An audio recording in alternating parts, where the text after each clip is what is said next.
Lattafa Fire on Ice. This one is the last pickup that's going to be joining Sequoia and Valhalla in the ASP ranking. Let me know if I'm missing anything, but let's get into this, get first impressions, and see whether or not it'll be a real contender.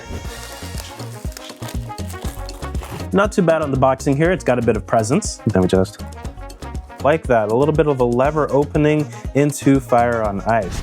And here we have Fire on Ice. Look, I won't waste any time. Nice cap, nice liquid color, but this ice cube in the middle, very nice touch. Really enjoy that. Let's get into this and see if we can really enjoy the scent.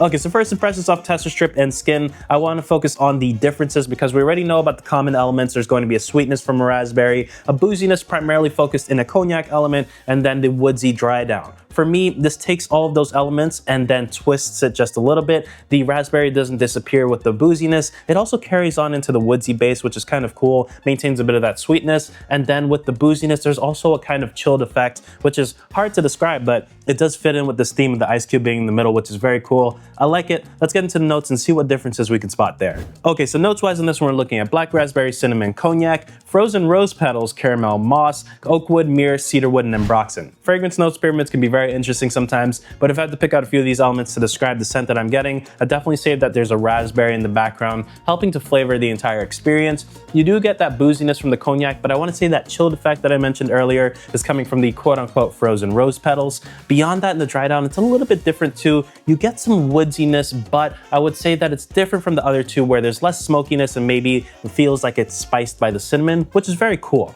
I appreciate the nuances in Fire on Ice. Overall, first impressions with Fire on Ice have been nice, and I have to admit, normally these rankings can get a little bit boring if there isn't enough good contenders in it, but each of these definitely has some nuances that can really be appreciated. Right now, I'd rate this at about a 7.8. I think it's well done, has some really great presence. Look forward to when I pick up the OG so we can do the final ranking and comparison, and let me know in the comments if there are any other rankings that you'd like to see. Until then, I'll see you guys in the next one.